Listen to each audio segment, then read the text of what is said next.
할렐루야. 오늘 요한계시록 3장 14절에서 22절까지 말씀을 함께 봤습니다.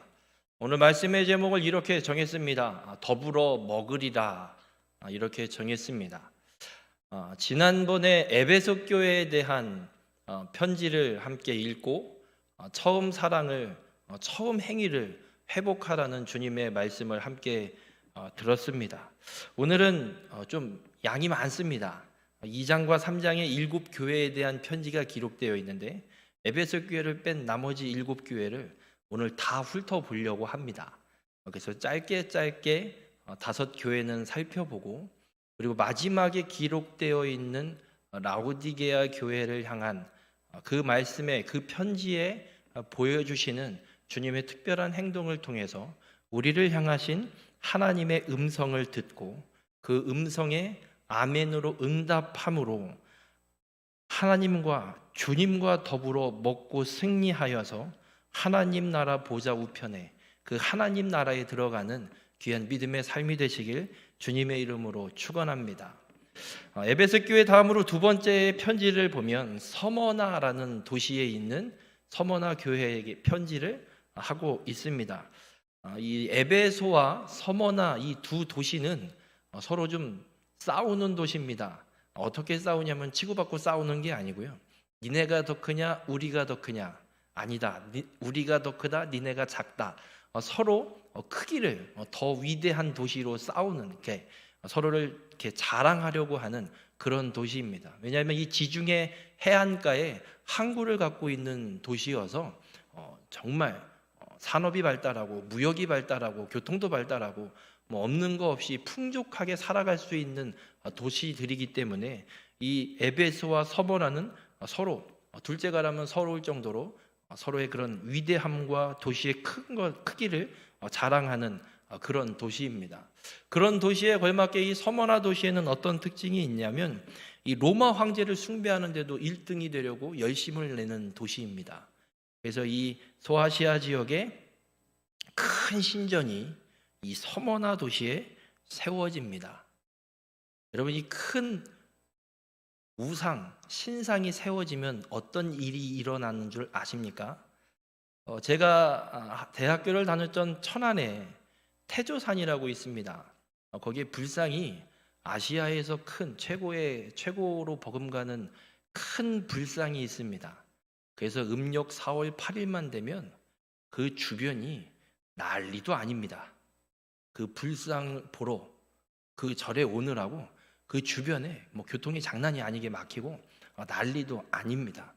여러분, 우상의 신상이 큰 것이 있다는 건 그만큼 우상을 숭배하는 행위들, 그 우상, 그 신을, 그 신상을 섬기기 위한 수많은 행위들이 아주 판을 치는 도시가 되는 것임을 우리는 알 수가 있습니다.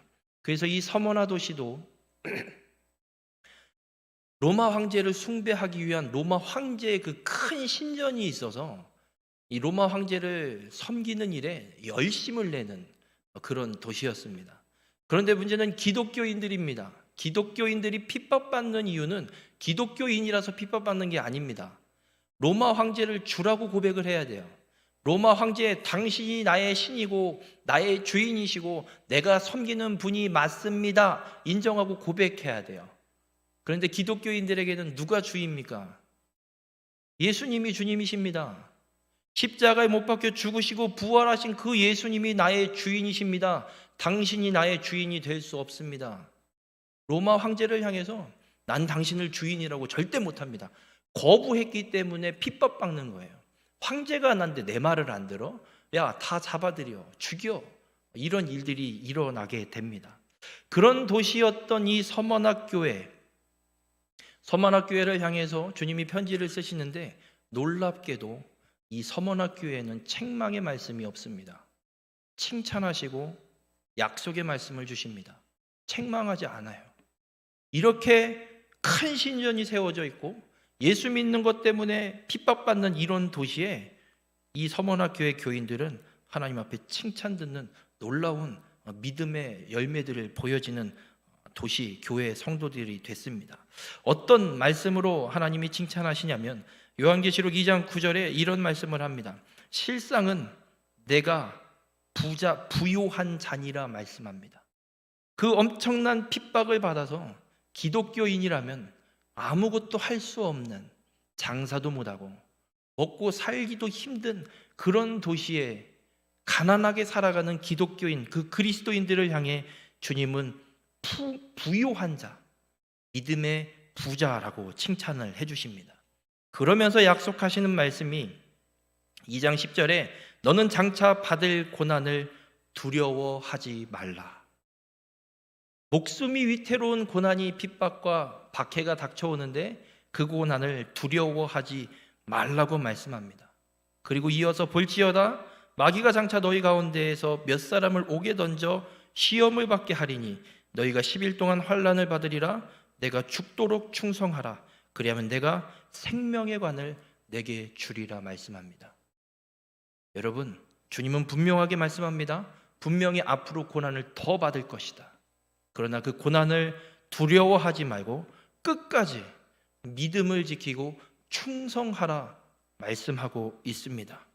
우리 모든 성도님들, 어떤 고난이 와도 믿음 잃지 마시길 바랍니다.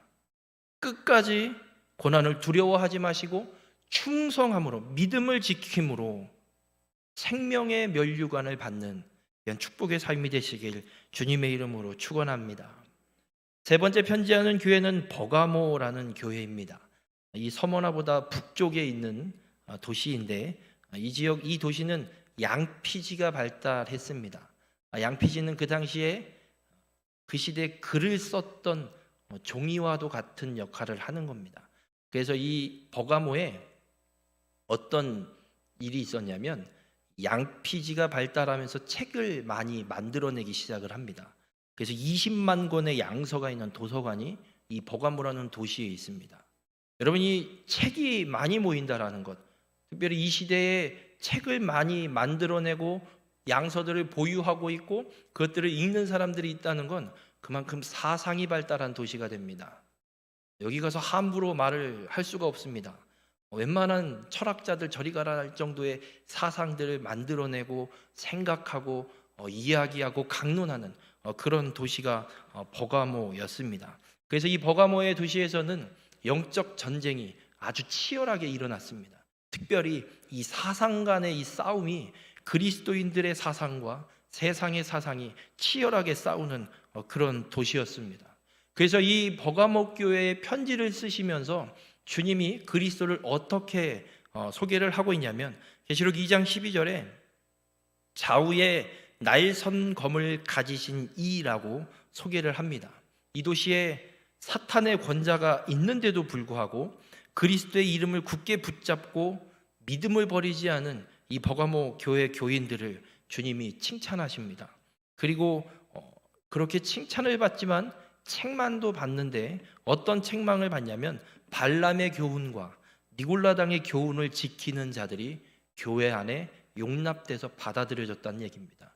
이 발람의 교훈은 무엇이냐면 이스라엘 백성들이 애굽을 떠나서 이제 가나안 땅에 다다들고 모압 지역, 모압 평야 쪽에 다 왔을 때 모압 왕 발락이 발람을 불러서 이스라엘을 저주하게 부탁을 합니다.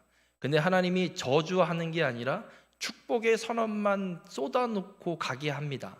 그런데 그 사건이 끝나고 바로 다음에 이어지는 사건이 무슨 사건이냐면 바알 부올이라는 사건이 일어납니다. 모압 여인들과 음행하는, 모압 신을 섬기는 그 우상을 숭배하는 일에 그 여인들과 함께 이스라엘 백성들이 섞여서 혼합돼 버리는 우상 음행하는 일들이 일어납니다. 그 교훈을 받아들였다는 겁니다. 그래서 이 버가모 교회에 어떤 일들이 일어나냐면 도덕적으로 성적인 타락들이 우후죽순 일어나게 됩니다. 그래서 예수님이 이들을 향해서 이런 권면의 말씀을 합니다. 내 입의 검으로 그들과 싸우라 말씀합니다. 여러분, 내 입의 검은 주님의 말씀을 우리에게 분명하게 선언해주고 있습니다. 말씀의 검으로 잘못된 사상을 깨끗하게 도려내라고 말씀하고 있습니다. 우리 모든 성도님들, 세상의 사상을 쫓아가지 마십시오.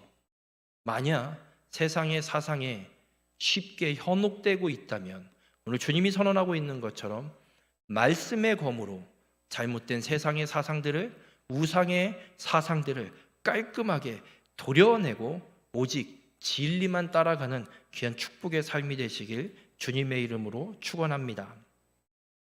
네 번째 교회가 두아디라 교회입니다. 이 두아디라라는 도시는 우리가 사도행전 16장에 보면 루디아가 나오죠. 자색 옷감을 파는 여인 루디아, 그의 고향이 두아디라입니다. 그래서 이 도시는 옷감이 발달해 있습니다. 그래서 옷감이 발달하다 보니까 그 옷감을 염색하는 이 염색 기술, 그리고 또 염료를 만들어내는 기술들이 발달하는 도시가 됩니다.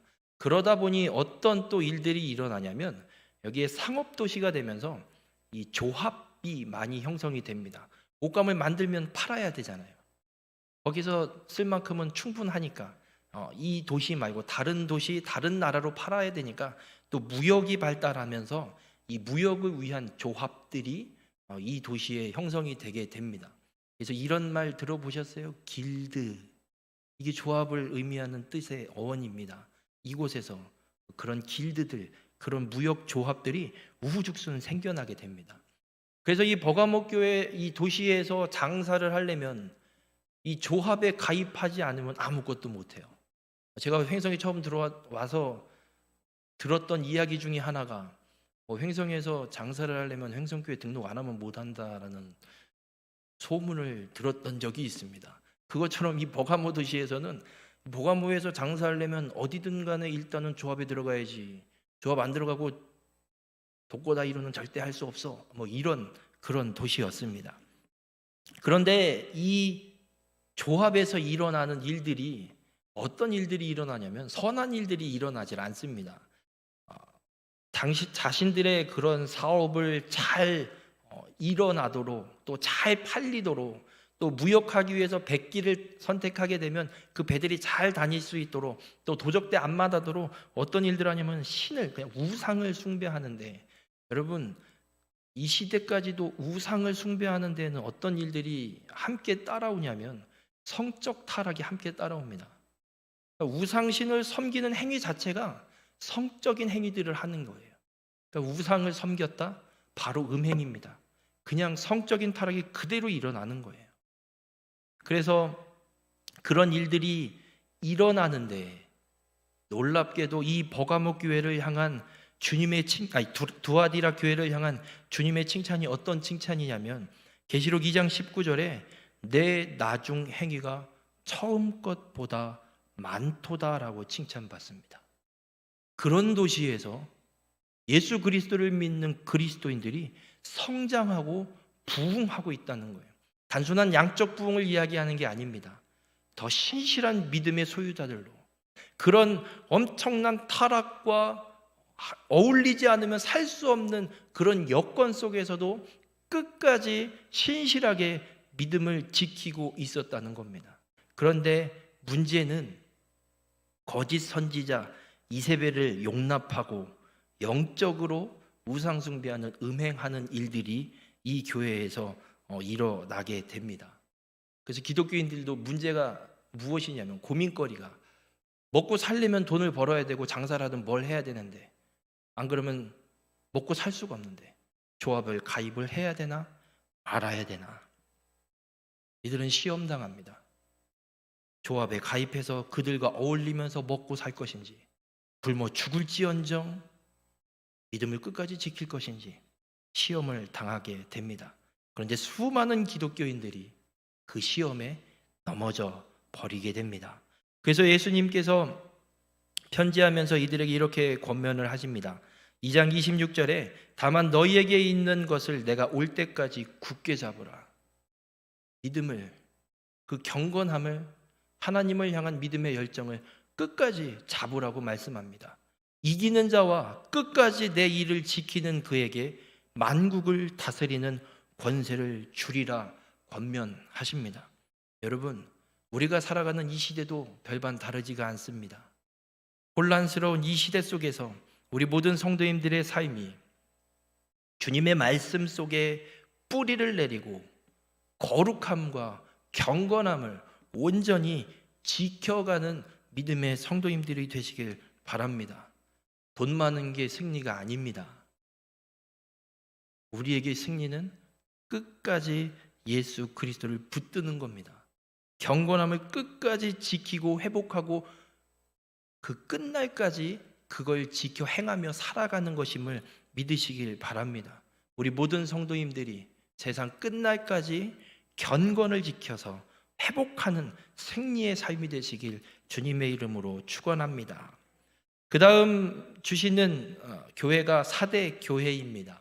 이 사대 교회는 세면이 벽으로 둘러싸이는 그런 천연 요새와도 같은 도시입니다. 그러다 보니까 이 사대가 어떤 역할을 하냐면 군사적인 요충지예요. 쉽게 넘볼 수 없는, 함락하기 힘든 도시. 그래서 이 군사력이 발달되어 있는 이런 도시였습니다. 이 교회를 향해서 주님이 계시록 3장 1절에 이렇게 말씀합니다. 내가 살았다 하는 이름은 가졌으나 죽은 자로다 말씀합니다. 이름만 살았지 하는 행동은 죽었다는 겁니다. 교회가 있지만 살아있는 교회가 아니라 죽은 교회라고 주님이 책망하십니다. 그런데 놀랍게도 계시록 3장 4절에 이런 말씀을 기록합니다. 그러나 사대에 그 옷을 더럽히지 아니한 자 몇 명이 내게 있어 흰옷을 입고 나와 함께 다니리니 그들은 합당한 자인 연고라 말씀합니다. 죽은 교회인데 그 안에 믿음을 끝까지 지키고 있는 몇 명이 있어서 그들과 함께 주님이 다니시겠다라고 약속과 권면의 말씀을 하고 있습니다. 여러분, 죽은 교회, 죽은 심령이 살아나는 길은 예수 그리스도밖에 없습니다. 오늘 아침에 말씀을 드렸지만 예수님께서 죽은 나사로의 무덤을 열고 죽어있는 나사로를 향해 외칩니다. 나사로야, 나오너라. 그랬더니 놀랍게도 죽은 나사로가 수의를 동인 채로 뛰어 나옵니다. 죽음보다 크신 예수 그리스도께서 살아나라 선언하시기에 죽음도 어쩔 수 없이 나사로를 살릴 수밖에 없는 겁니다. 여러분, 이 시대에 죽은 영혼을 살리시는 분 예수 그리스도밖에 없습니다. 교회가 다시 사는 길 다른 방법 없습니다. 예수 그리스도밖에 없습니다. 우리 모든 성도님들, 내 믿음이 죽은 것 같으십니까? 방법 없습니다. 예수 그리스도를 찾고 붙잡으십시오. 우리 예수 그리스도께 살려달라고 간절히 부르짖을 때 주님이 선언하십니다. 나사로야, 일어나라. 죽은 교회가 살아날 것이고, 죽은 내 믿음이 살아날 것이고, 죽은 내 영혼이 살아날 것이고, 피폐해져 있는 내 삶과 내 가정이 살아나게 될 줄 믿습니다.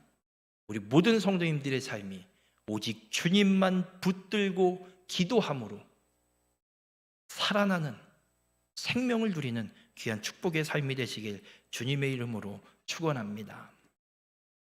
여섯 번째 교회에 하시는 편지는 빌라델비아라는 교회입니다.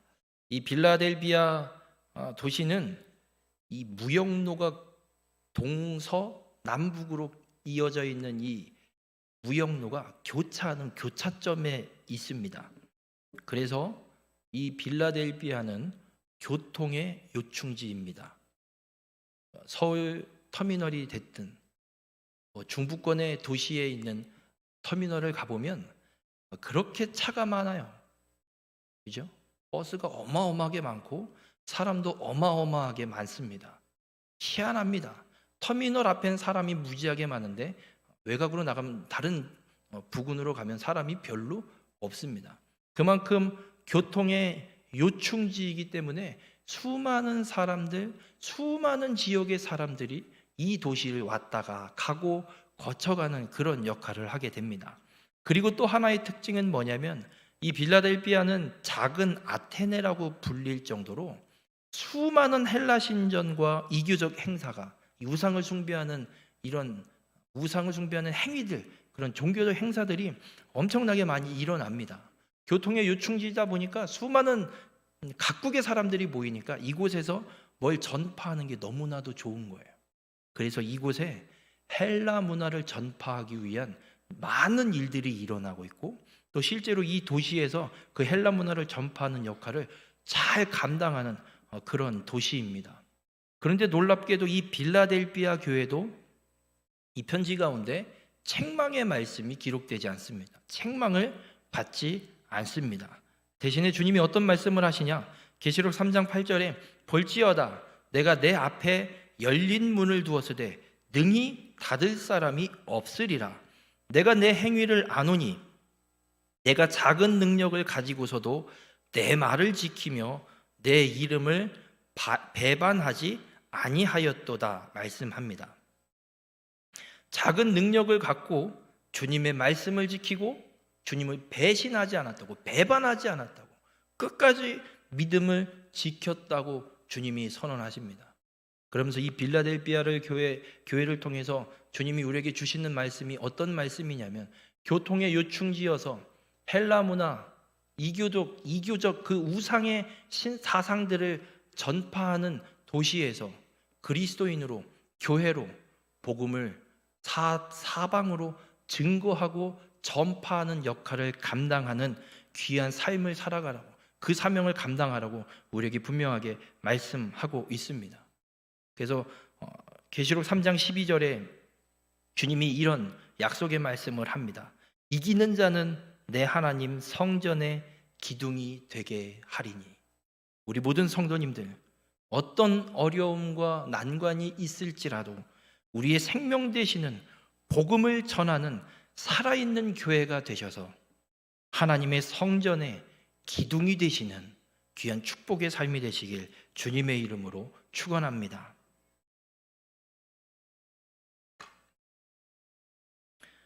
이제 마지막 7번째 교회가 라오디게아 교회입니다. 이 라오디게아 교회 이 도시의 특징은 부자 도시입니다. 돈이 정말 많습니다.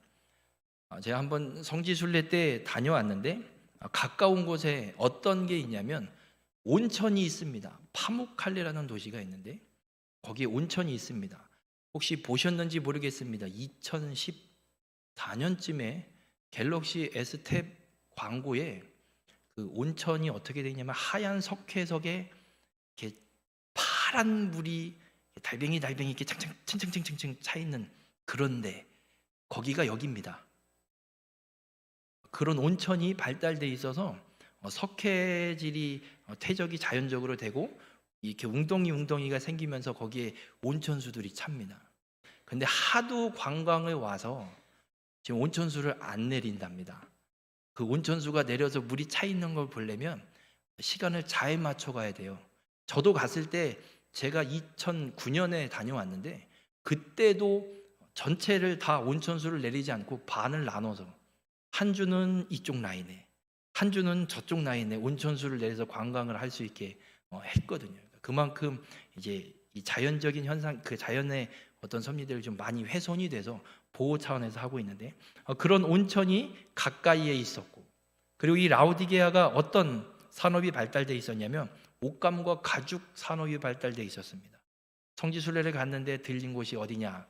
가죽 옷을 파는 가죽 상점을 들려서 거기서 패션쇼를 보고 쇼핑을 하라고 1시간 반, 2시간을 거기서 보내다가 지나왔던 기억도 있습니다. 그만큼 가죽이 발달돼 있고, 또 밤에 이 시장을 내려갔는데 옷감이 정말 좋아요. 거기서 저도 파자마 반바지, 칠보 바지를 하나 사갖고 왔는데 한 10년을 집에서 입었습니다. 집에서 정말 편해요. 그만큼 옷감, 가죽이 발달돼 있었고, 또 한 가지는 안약, 눈을 뜨게 하는 약이 발달되어 있었던 도시입니다. 그런데 이 라오디게아 교회에는 주님이 주신 이 편지에 그 어디에도 눈을 씻고 찾아봐도 칭찬이 없습니다. 유일합니다. 7교회 중에 칭찬이 없는 교회, 라오디게아 교회 하나밖에 없습니다. 어땠길래 칭찬을 하시지 않았을까? 오늘 본문 16절에 분명하게 선언합니다. 내가 이같이 미지근하여 뜨겁지도 아니하고 차지도 아니하니 내 입에서 너를 토하여 버리리라. 예수님께서 너무 이렇게 과격한 표현을 하십니다. 토하여 버리리라. 미지근하답니다. 뜨겁지도 않고 차지도 않고. 여러분, 예수님께서 이 성경의 말씀을 기록하실 때 어떻게 기록하시냐면 전혀 모르는 얘기로 기록하지 않습니다. 그들이 충분히 쉽게 이해할 수 있는 표현을 잘 사용하십니다. 라오디게아에 옆에 온천이 있다고 말씀을 드렸어요. 이 온천에서 라오디게아 도시까지 약 10km 정도의 거리가 있습니다. 온천수를 쓰려면 갖고 와야겠죠. 떠올 수도 없고 수로를 개설을 해도 10km를 흘러 내려오면 그 온천수가 따뜻할까요? 식을까요? 식어요. 온천수예요? 아니에요? 아니죠. 어떻게 온천을 해요? 미지근한데. 하려면 다시 후처리를 해야 돼요. 데피든지 다시 끓이든지. 그렇다고 마시기에는 미지근해요. 군대 훈련, 육군 훈련소에 훈련 받을 때, 그리고 부대에서도 야전에 이제 훈련을 가면 물을 한여름에 탈난다고 끓여서 수통에 물을 담아줘요. 아침에 막 온도가 35도 막 이런데 30도 넘어가는데 뜨거운 물을 아침에 끓여서, 탈나니까 찬물을 마시면 뜨거운 물을 끓여서 수통에 넣어갖고 가면 걔가 어떻게 될 것 같으세요? 그 한여름에 못 먹어요. 식지도 않아요. 한 50도, 60도를 계속 유지하고 있는 것 같아요. 못 마십니다. 이 라오디게아의 상태가 그러는 거예요. 온천수처럼 뜨거워서라도 뜨겁게 쓸 수 있든지, 아니면 확 식어갖고 찬물이 돼서 벌컥벌컥 마실 수라도 있어야 되는데 이것도 아니고 저것도 아닌 영적 상태여서 주님이 선언하시는 거예요. 미지근하다 토하여 버리리라. 그리고 17절에 이렇게 말씀합니다. 내가 말하기를 나는 부자라. 라오디게아 교회인들이 이야기하는 거예요. 도시가 부자니까 다 잘 살아요. 가난한 사람이 없는 도시라고 이야기할 정도예요. 그러니까 나는 부자라, 다 갖고 있다 이야기하지만, 부유하여 부족한 것이 없다 하지만 내 공고한 것과 가련한 것과 가난한 것과 눈먼 것과 벌거벗은 것은 알지 못하는도다. 부유하지만 영적 상태는 네 스스로 알지 못하고 보지 못하고 있다. 주님이 선언하고 있습니다. 우리 모든 성도님들, 모든 것을 가진 라오디게아 교인이지만 주님이 보실 땐 다 갖고 있는 게 아니라 예수님이 없는 자들이었습니다. 여러분, 아무리 많은 걸 갖고 있어도 주님이 없으면 아무짝에 쓸모가 없습니다. 돈이 많다 보니 이들의 특징, 필요하면 사와. 이거가 필요한데 사.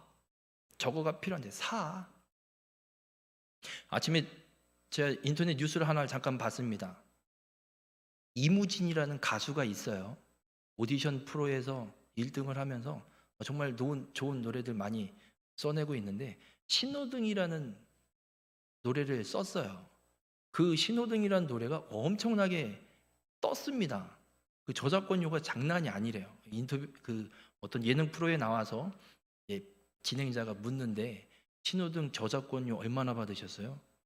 상상할 수 없는 돈을 받았대요. 그래서 아버지 차를 바꿔드리고, 그리고 그러면 어떻게 하냐고 그랬더니 이 이무진이라는 가수가 하는 얘기가 하루 삼시세끼 시켜 먹기, 안 해 먹고 사 먹는다는 얘기예요.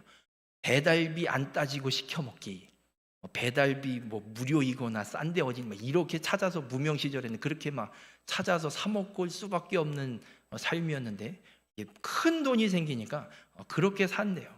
라오디게아 교인들이 그래요. 돈이 많고 부자이니까 모든 걸 가졌으니까 다 필요 없어요. 돈 주고 사면 돼요. 그냥.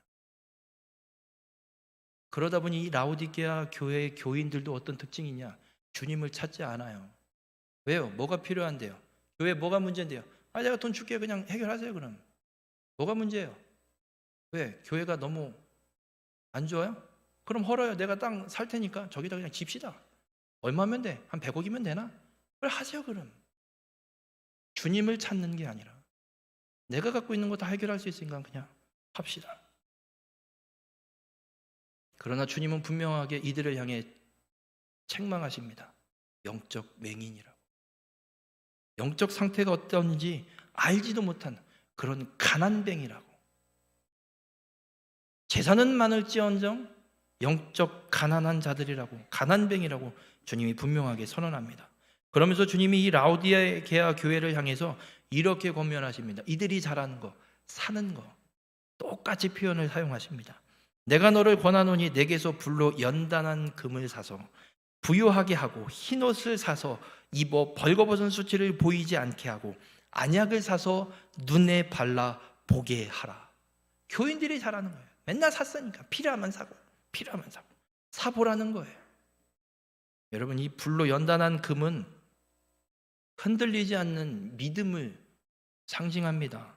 그리고 흰옷은 그리스도의 옷을 입으라고 말씀하고 있는 것이고, 이 안약을 사서 눈을 뜨라는 건 영의 눈을 열라고 말씀하는 거예요. 여러분, 이걸 돈 주고 사실 수 있으십니까? 주님은 이 라오디게아 교인들을 향해서 분명하게 말씀합니다. 사라. 살 수 있으면 사봐라. 사서라도 제발 너의 영적 상태를 좀 깨닫고 돌이키라고 주님이 말씀하고 있는 거예요. 절대 돈으로 살 수 없는 것들입니다. 주님 아니면 알 수 없는 겁니다. 주님을 만나야만 알 수 있는 거예요. 주님은 우리에게 동일하게 말씀하고 있습니다.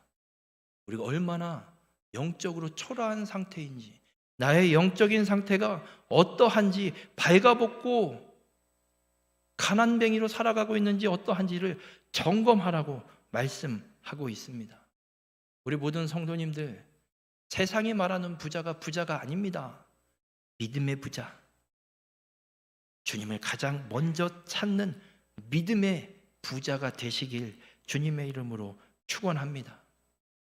재물이 필요하든 뭐하든 그게 먼저가 아니라, 재물이 많든 가난하든 건강하든 고칠 수 없는 병에 걸려있든 우리 모든 성도님들 믿음의 부자가 되시길 주님의 이름으로 축원합니다. 그리고 이 부자 라오디게아 교회를 향해서 주님이 이런 말씀을 합니다. 본문 19절에 무릇 내가 사랑하는 자를 책망하여 징계하노니 그러므로 내가 열심을 내라 회개하라 말씀합니다. 사는데 열심을 내는 게 아니라 믿음을 지키고 하나님의 말씀대로 살아가는데 열심을 내라고, 회개하는 일에 내가 잘못한 일들, 하나님 앞에 범죄한 일들을 회개하고 돌이키는 일에 열심을 내라 주님이 말씀하십니다. 그러면서 지금까지 이 7교회를 향해 편지를 쓰면서 6교회는 한 번도 행하시지 않았던 행동을 이 라오디게아 교회의 편지에 써놓고 있습니다. 어떤 것이냐면 오늘 본문 20절에 볼지어다 내가 문 밖에 서서 두드리노니 누구든지 내 음성을 듣고 문을 열면 내가 그에게로 들어가 그와 더불어 먹고 그는 나와 더불어 먹으리라.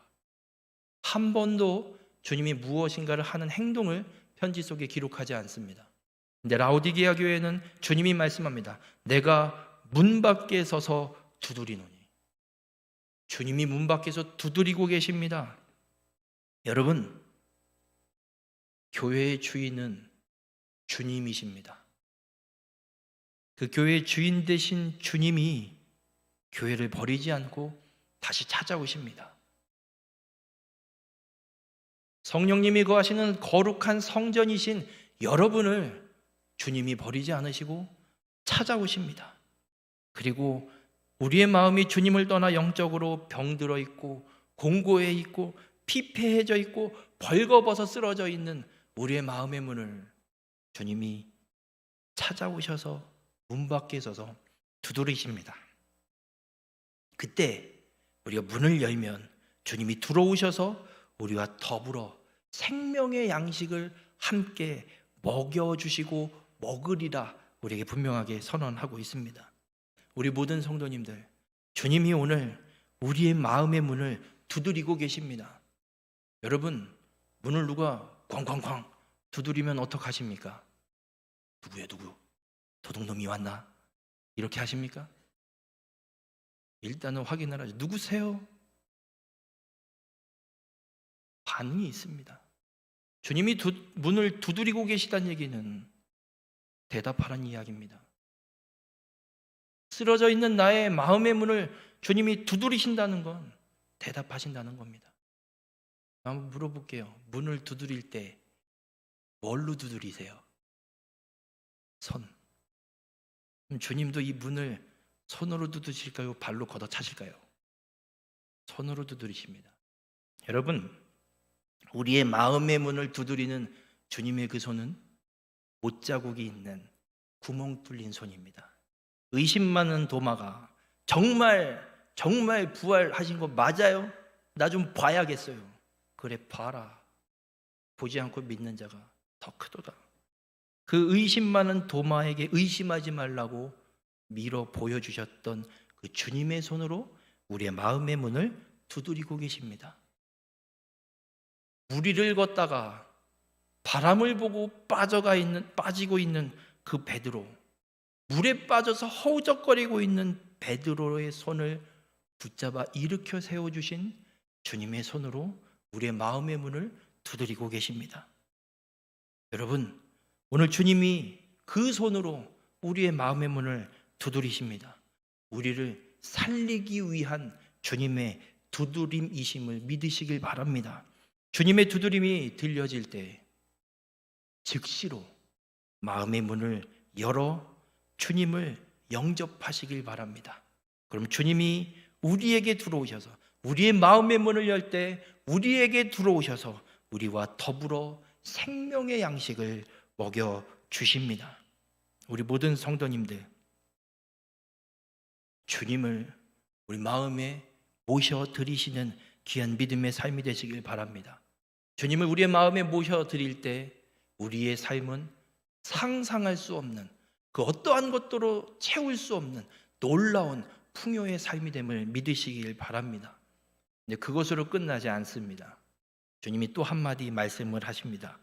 본문 21절에 이기는 그에게는, 주님이 두드리실 때 문을 열어 주님을 영접한 자에게는 내가 내 보좌에 함께 앉게 하여 주기를, 내가 이기고 아버지 보좌에 함께 앉은 것과 같이 하리라. 여러분, 예수님께서 십자가에 죽으시고 사흘 만에 부활하시고 이 땅에서 행하실 일들을 다 행하시고 하늘 보좌 우편에 올라가셨습니다. 주님이 마음의 문을 두드리실 때 마음의 문을 열고 그 주님을 받아들이는 자, 그에게는 주님께서 내 보좌에, 주님의 그 보좌에 함께 앉혀주신답니다.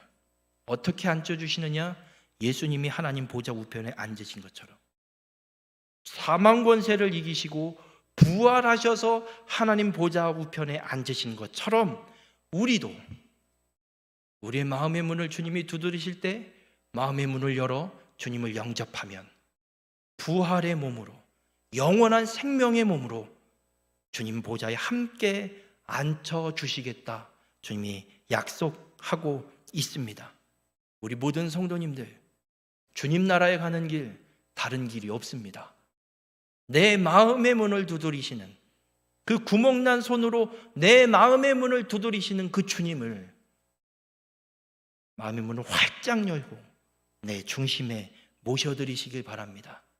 그럴 때 우리에겐 영원한 생명, 부활의 몸, 생명의 몸을 입고 하나님의 보좌 우편에 앉게 될 줄 믿습니다. 오늘 주님은 교회를 향한 이 편지를 통해 우리에게 분명하게 선언하십니다. 어떤 상황 속에서도 믿음을 지켜라. 어떤 고난이 와도 끝까지 믿음을 지켜라. 그 믿음을 지킬 때, 주님을 나의 마음의 중심에 모셔드릴 때 최후의 승리, 부활의 몸을 입고 하나님의 거룩한 나라에 들어가게 될 것이다 약속하십니다. 바라기는 우리 모든 성도님들의 삶, 주님의 그때에 하나님의 보좌 우편에서 기쁨으로 만나 하나님을 찬양하는 우리 모든 성도님들이 되시기를 주님의 이름으로 축원합니다. 주님과 함께 주님의 나라에서 더불어 먹는 귀한 축복의 삶이 되시길 주님의 이름으로 축원합니다. 기도하시겠습니다. 사랑의 주님, 교회를 향한 주님의 편지를 통해 깨닫게 하시니 감사를 드립니다. 어떠한 핍박과 고난과 박해와 어려움이 있을지라도, 먹고 사는 문제가 걸릴지라도 오늘 주님의 말씀을 통해 깨달은 것처럼 고난을 두려워하지 않고 끝까지 믿음을 지키는 일에 충성하고 주님이 주신 경건함을 지키는 일에 열심을 내고 회개하여서 나의 마음의 문을 두드리시는 주님을 마음의 문을 활짝 열어 영접하여 모셔드리는 귀한 축복의 삶이 되도록 우리 가운데 함께하여 주시옵소서. 그리하여서 주님의 그때에 부활의 몸을 입고 영원한 생명의 몸을 입고 하나님 나라 보좌 우편에 올라가 하나님을 찬양하며 영광을 올려드리는 귀한 축복의 삶이 되도록 주님 함께하여 주시옵소서. 이 모든 말씀 예수님의 이름으로 기도드렸습니다. 아멘.